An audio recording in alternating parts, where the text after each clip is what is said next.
A gaping hole in a busy section of I-95 in Philadelphia is snarling traffic for hundreds of thousands of drivers.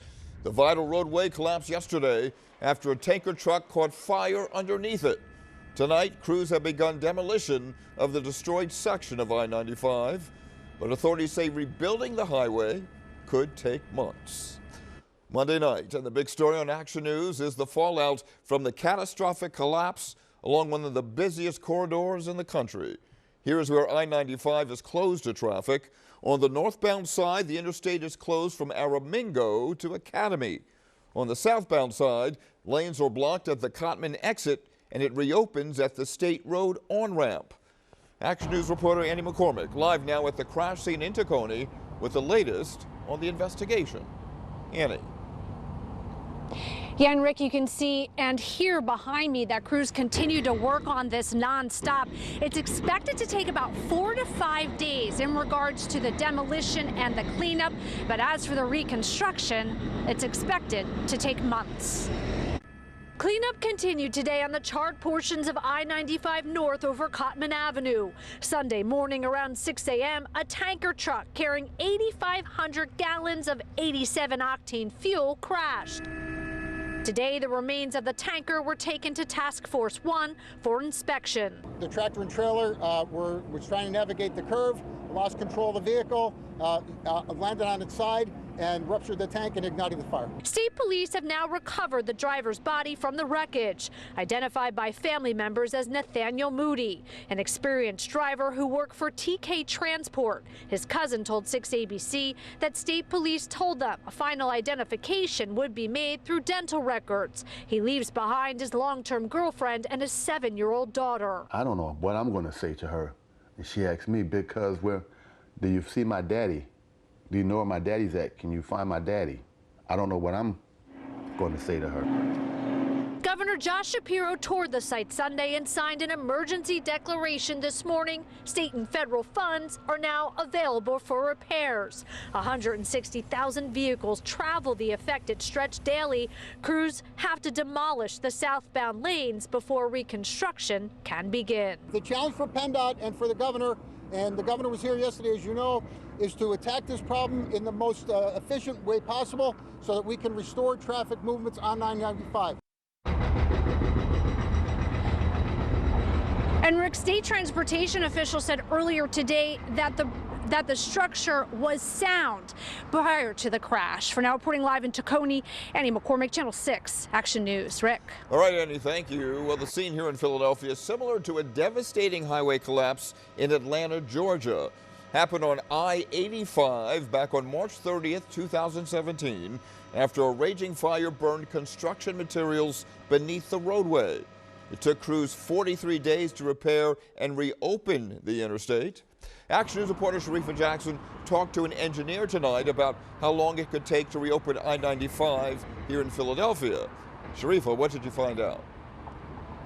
Yeah, Rick, no exact answer, of course, but he says that it won't be easy. Now, engineers, they point to extreme heat as one of the main reasons behind this collapse, not any infrastructure problems. And this portion of I-95, fairly new, only 10 to 12 years old. And again, the engineer we spoke to earlier today says that this is a complex roadway, and to fix it will take time. 45-minute detour just to get to Wawa and just to get to work. I'm only 5 minutes away. You don't realize how much that cripples the city.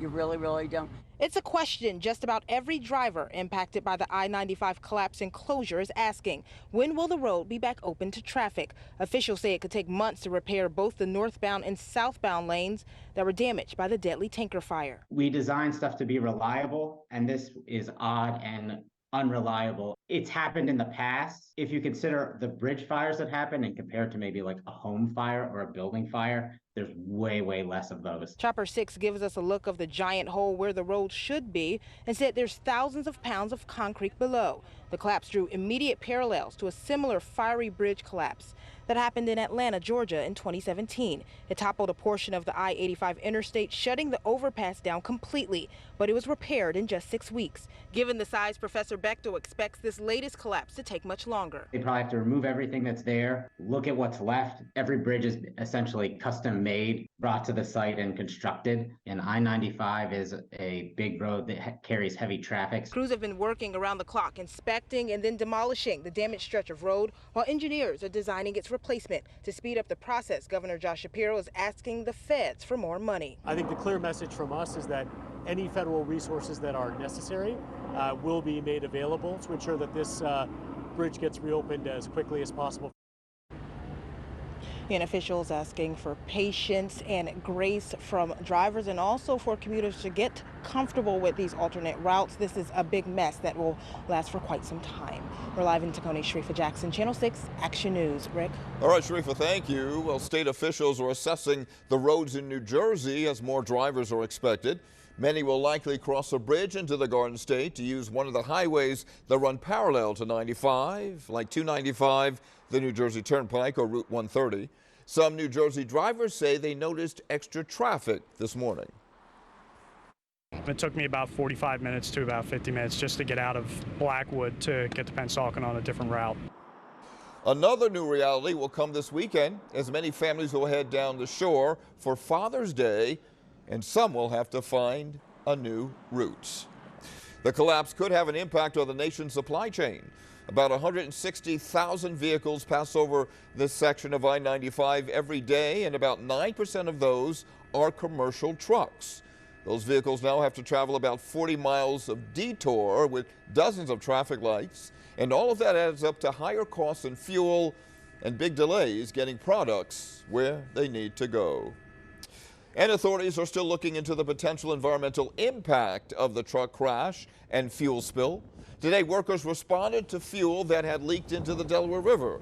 The smell of fuel was also in the air as workers or crews were working to investigate. Booms are now in the water to prevent any potential spill from spreading. As new developments continue to come in, keep the 6ABC app handy. There you can find the latest detours and the timeline for construction, as well as more of the investigation into exactly what happened.